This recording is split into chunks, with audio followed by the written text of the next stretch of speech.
Bonjour à tous. Notre invité de ce jour est un acteur culturel béninois qui a fait ses premiers pas avec l'ensemble artistique Zamara et le Ballet national du Bénin. Nous le recevons aujourd'hui pour parler de son parcours. Monsieur Alouk Bintine, bonjour. Bonjour. Et merci de nous recevoir chez vous. Merci à vous aussi de me recevoir. Alors, vous n'êtes plus à présenter, mais n'empêche, peut-on mieux connaître l'homme? Je crois que je ne me définis pas en tant qu'acteur culturel vraiment. Je préfère comme un homme, comme on m'appelle par mon nom, je suis un créateur, je suis un artiste. Et c'est ça qui m'amène à peut-être être acteur culturel, mais je suis beaucoup plus artiste qu'acteur culturel. Et ceci dit, je crois qu'à la base, je suis comédien, metteur en scène et scénographe. Je peins. Et quand je cite ces choses, ce n'est pas des choses que je prends à la légère. C'est à chaque fois des métiers dans lesquels je me suis affirmé et confirmé. Voilà, sur le plan international. D'accord. Alors, vous êtes comédien, scénographe, metteur en scène, diffuseur de spectacles, la liste est bien longue. Comment a démarré cette aventure et depuis quand dure-t-elle? Je crois que je fais ce métier, ça fait peut-être 43 ans. C'est 2 ans juste avant qu'on ne fonde Zamahara, la voix du peuple, à Porto Novo. 2 ans avant, j'ai décidé de ne vivre que de ce métier. Et je me promenais de collège en collège avec mes tableaux. Et je faisais une exposition d'œuvres d'art qui traitaient du même sujet que des poèmes que je disais. Je le faisais dans les collèges à Porto Novo, à Cotonou, je suis allé même jusqu'à Abomey. Avant que, en 1975, et précisément le 8 février 1975, on ne fonde l'ensemble artistique béninois Zamahara, que l'on peut dire qui a été ma vraie école.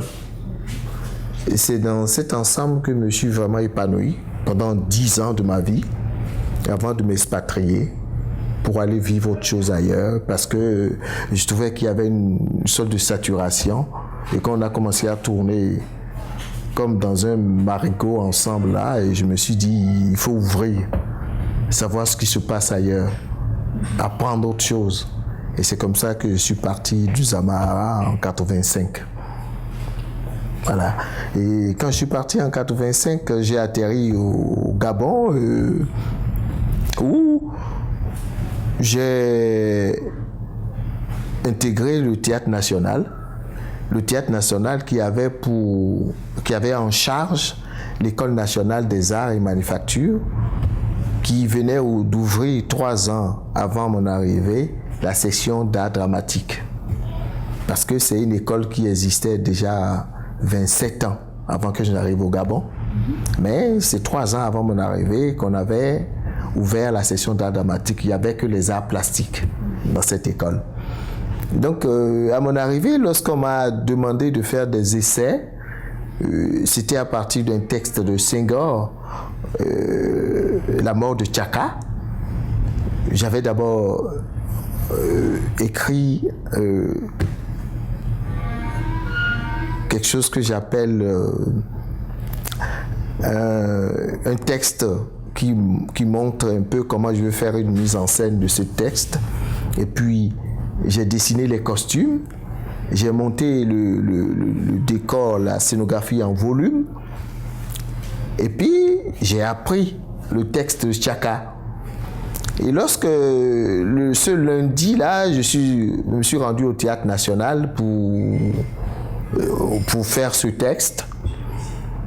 Et tous les membres du Théâtre National étaient là, assis, le directeur, tout le staff, et les acteurs et danseurs même du Ballet national du Gabon. Et j'ai d'abord montré tout ce que j'avais là, Et je suis parti d'abord de mon idée de la mise en scène. Et de l'idée de la mise en scène, je suis arrivé à la scénographie que j'ai essayé de décortiquer. Et puis, j'arrive aux costumes. Je commence par les costumes des danseurs, des personnages respectivement, jusqu'à arriver au personnage de Tchaka. Le costume de Tchaka était le dernier que j'avais à présenter. Et sans transition, en présentant le costume de Tchaka, je suis passé au texte de Tchaka que j'ai dit en présentant son costume. Et je crois que c'était un essai réussi. J'ai eu des acclamations qui me donnent encore la chair de poule au moment où je parle. Et puis, c'est comme ça qu'on m'a demandé, on m'a dit, les gens m'ont demandé si j'avais fait, quelle école j'avais eu à faire. Je dis, Zamahara. Bon, on dit, c'est quoi Zamahara? Je dis, c'est ma troupe. Donc, eux, ils s'attendaient à une école classique. Bon, je dis non, c'est ma troupe. C'est dans ma troupe que j'ai eu cette formation-là pendant 10 ans. Et à ce titre, on m'a dit, bon voilà, il faut que tout ce que vous savez faire là, vous allez apprendre ça à nos enfants à l'ENAM. C'est comme ça que je suis devenu enseignant à l'ENAM. Mais il faut dire ceci d'avance. Je venais du Bénin révolutionnaire, où, pendant ces 10 ans, j'avais aidé les coopératives scolaires du CEG d'Avier, du lycée Tofa, du CEG d'Abomey, de partout, à créer des spectacles. J'avais, et surtout aussi les organisations de jeunes, les CORJ à l'époque, comité d'organisation de jeunes, comité d'organisation de femmes. J'avais appris pendant la Révolution, dans ce moment-là, à encadrer, ça m'a donné un goût de la pédagogie. Et du coup, lorsque j'ai été accepté pour donner des cours à l'ENAM, et surtout, ce qui m'a fait plaisir, c'est qu'on m'a demandé de voir tout ce qui se fait. J'ai été pendant 2 semaines pour assister à tous les cours, pour voir ce qui se fait, et de proposer ce qu'il n'y a pas. Puisque moi, j'ai des connaissances solides, disait-il, qui sont nées de la pratique du métier. Il faut que je puisse l'inculquer aux jeunes. Et c'est ainsi que j'ai inventé mes cours pratiques dans cette école.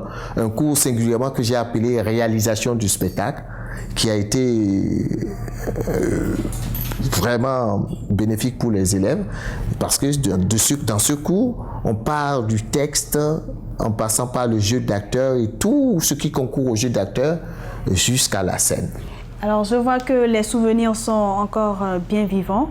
Quel regard portez-vous aujourd'hui sur le secteur de l'art au Bénin? Le secteur de l'art, il est très vaste, parce que ça dépasse de ce dont on parle. Mais n'empêche, c'est que je crois que notre pays a une très grande potentialité en matière d'art, quel qu'il soit. C'est que ceux qui sont le mieux vendus, c'est ceux que de l'extérieur, les gens ont vus et à qui ils ont donné la main. Mais notre pays n'a jamais pu mettre en place une politique qui puisse lui permettre de vendre nos artistes, de vendre notre culture. Et c'est ce qui fait que le Bénin est encore moins connu aujourd'hui que ce que ça devait être. Mais je pense profondément que avec la politique que je vois se dessiner aujourd'hui et tout ce qui se met en place, si cela devient effectivement réel, c'est que des portes vont s'ouvrir sur notre pays et des fenêtres aussi vont s'ouvrir pour que nous puissions voir de l'extérieur et que de l'extérieur on puisse voir chez nous. Alors, au vu de tout votre parcours, au vu de votre parcours, vous avez fini par créer en 2004 la première école internationale de théâtre du Bénin. Était-ce vraiment nécessaire? Ah, c'est même incontournable.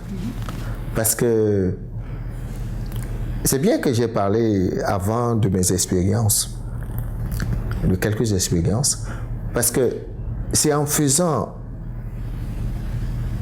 J'ai créé d'abord l'atelier nomade, après une autre troupe que j'avais fondée au Gabon.